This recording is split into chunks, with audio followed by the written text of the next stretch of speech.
Здравейте и добре дошли в последната топ 10 класация, свързана с най-добрите дуелисти от конкретен сезон на Yu-Gi-Oh! Duel Monsters, като в случая става на въпрос за сезон 5.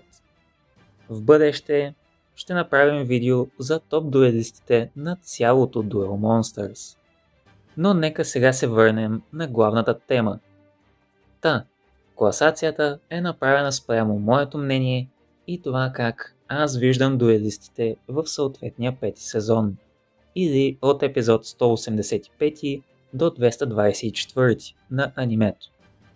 Както винаги, ще започнем с почетни споменавания, като този път са необичайно много и за всичко обвинявам този човек, понеже неговият голям шампионат на Kaiba Corp беше пълен с участници, за които не видяхме и не разбрахме нищо, освен имената и в кой етап на турнира отпадат.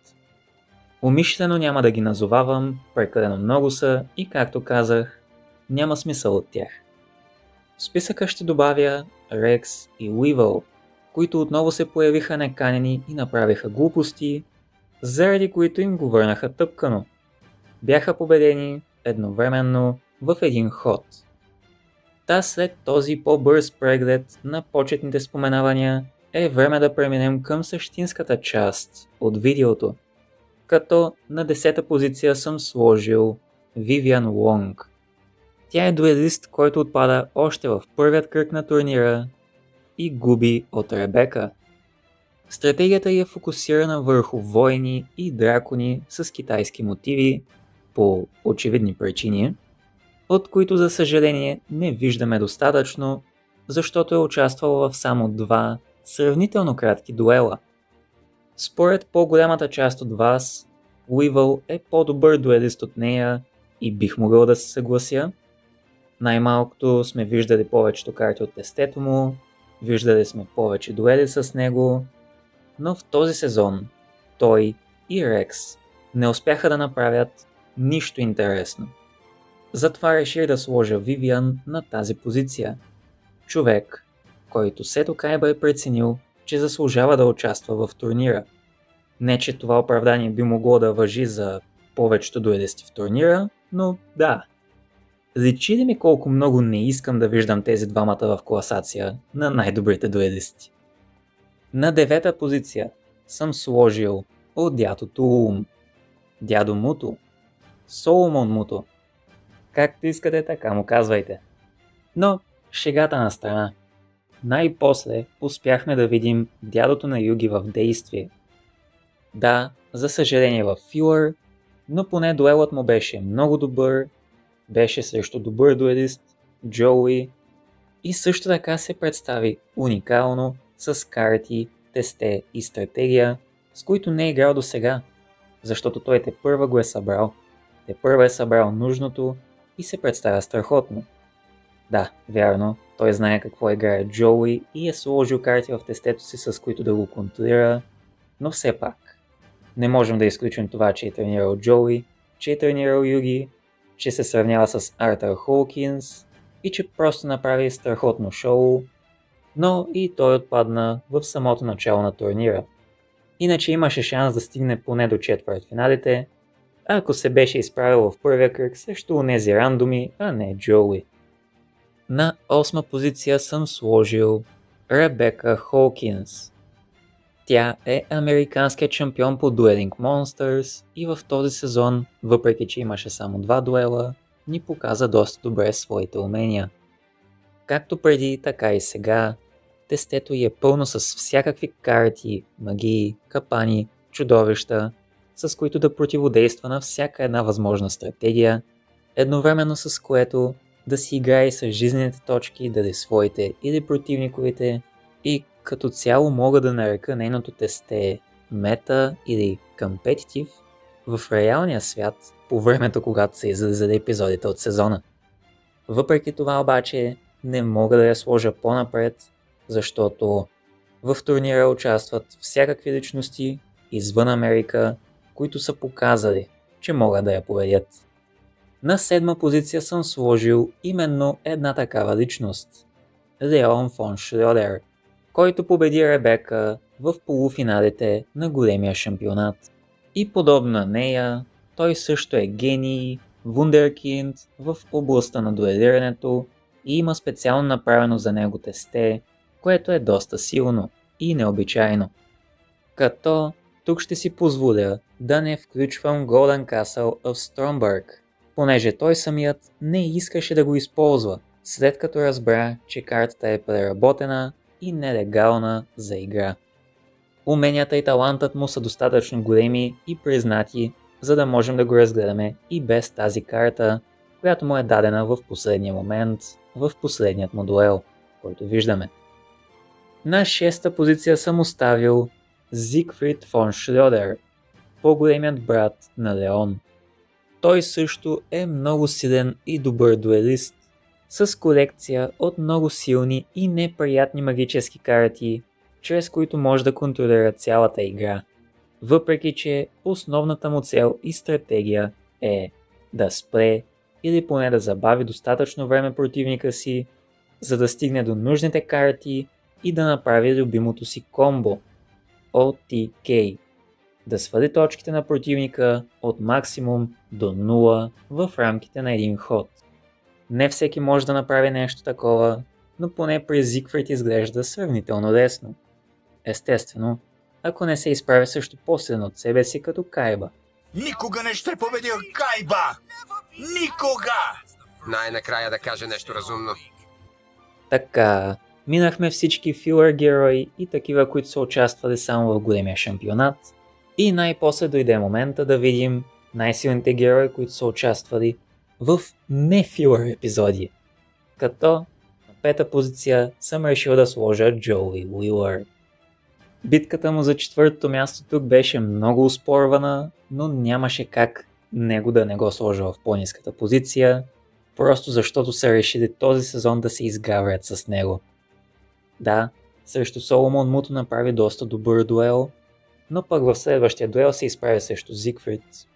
Брикна, защото все още не може да направи достатъчно добро и консистентно тесте без да му прави проблеми, и загуби в самото начало на турнира. Добре да е във втория кръг от турнира, но все пак не продължи по-напред и нямахме повече дуели с него. Факт е, че все още разчита много на късмета си, но вече има повече умения, има повече опит, има по-добри карти.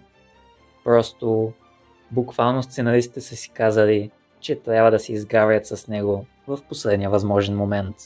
Затова и аз го слагам на 5-та позиция, въпреки че ако го гледаме като цялостно представяне за анимето, Джоуи трябва да е по-нагоре.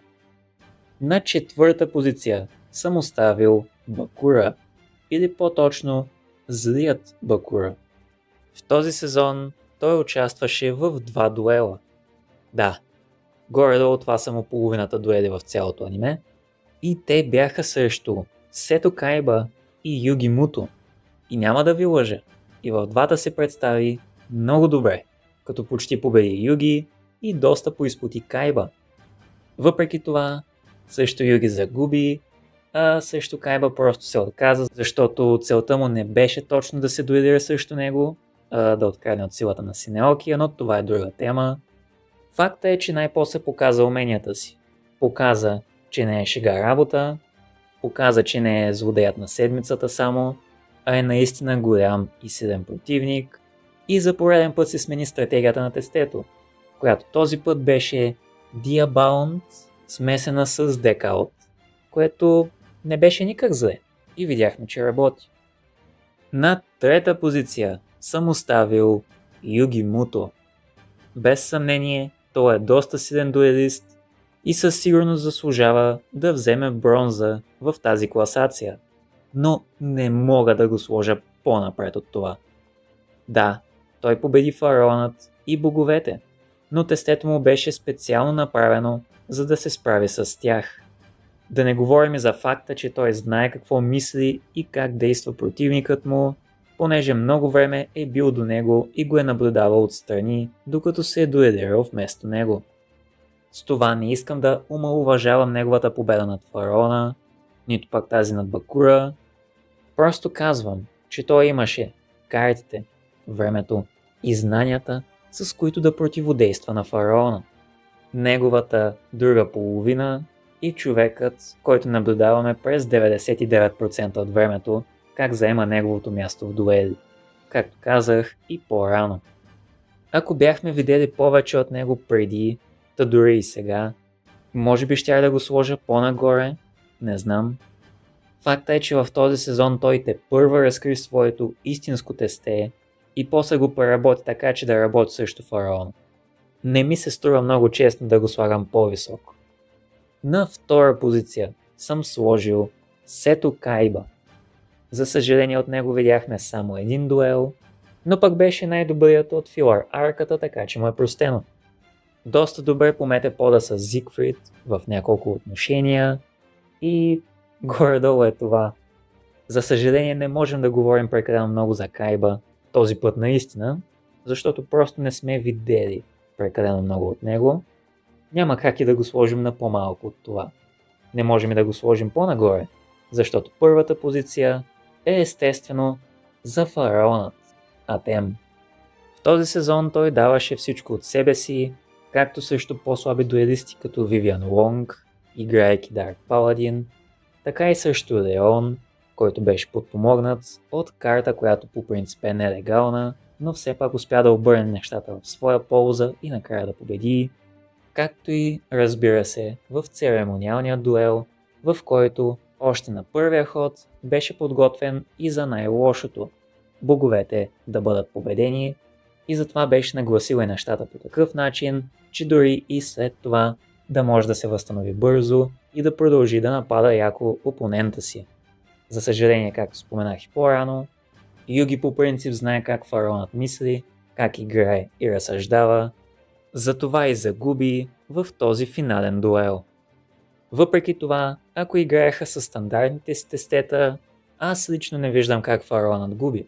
Но това вече са моите лични мисли и теории, заради което аз лично го държа на първата позиция. Мислите ли, че Югимото заслужава да бъде на първата позиция тук, или сте като мен, съгласни, че фараонът би трябвало все още да е на първа позиция? Може да напишете долу в коментарите. Това беше всичко от тази класация. Надявам се да ви е харесала. Естествено, ако не сте съгласни с мен, може да напишете пак един коментар. Следващия път, като ще правим нещо подобно, ще е за топ дуелистите от цялото аниме, от всичките 5 сезона. Така че се надявам да го очаквате с нетърпение.